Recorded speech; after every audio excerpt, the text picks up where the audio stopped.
I was on the study schedule thing, and I guess I should cover the last part.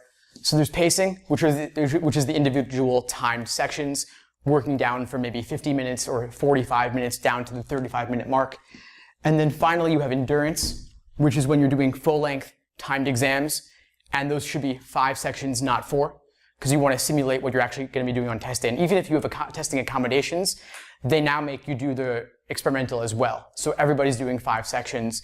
Maybe the breaks vary, maybe the length that you have for the section might vary, but it is still going to be 5 sections, 3 back-to-back typically, then a 10-minute break or so, then 2 more back-to-back. And so your first timed sitting could be 4 sections just to kind of get your feet wet a bit, but then you do want to increase it to 5 sections.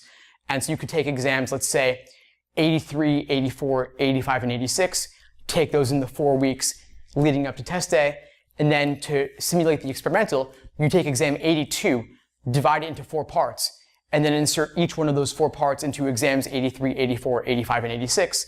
Then later, you could tally your results for 82 to see what you might have gotten had you taken it as a separate timed exam. So you really do want to simulate and, of course, give your full effort on the experimental. And so that means, as a whole for your time sitting, don't give yourself extra breaks. Don't check your results after every single section. I know it's so tempting, but don't. You have to wait till the end. And don't, if you go to the bathroom, the clock still keeps running. You only have snacks available to you that are going to be available to you on test day. So banana, granola bar, not anything else, not anything crazy. You could even have your gallon-sized Ziploc with your pencils and erasers and everything, just to make it as realistic as possible. Of course, digital LSAT changes a little bit of the details on that, so you want to look at their site and make sure that whatever you're planning to bring is permitted. But I think just practice as much as you can like it's going to be game day. So again, for those taking in the fall especially, using the tablet, using the PDFs, having scrap on the side. And I recommend taking at least 10 full-length timed exams in the lead up to test day.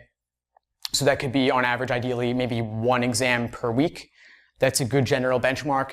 Maybe 2 exams per week if you have a ton of time available to you, but I wouldn't recommend any more than that, or else you could end up burning out.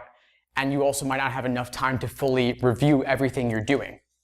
It is really important to properly review everything you do, whether untimed or timed. I think review is actually the most important part of the exam prep process that often gets overlooked. You really want to look at, for everything you get wrong and everything you have difficulty with, what is tempting about the wrong answer that made you pick it, and what ultimately makes it wrong, what's discouraging about the right answer that pushed you away from it, and what ultimately makes it correct. You want to do this again and again and again for everything you get wrong and everything you have difficulty with. Even if you were down to 2 and you guessed on it and you got it right, it's still valuable to review those questions too. And for the most difficult, maybe 3 to 5 per exam, you could actually write out in a notebook by hand or on a Word document, laying out your entire detailed thought process. I have videos on my YouTube channel featuring student-written explanations, and they're not the most perfect explanations in the world, but people actually really grapple with what was tempting, what was discouraging, and really getting into their thought processes. It's the hardest part of prep because you want to just kind of score yourself and move on, but I think grappling with the toughest problems is really where the growth comes from, so you avoid making the same mistakes again and again.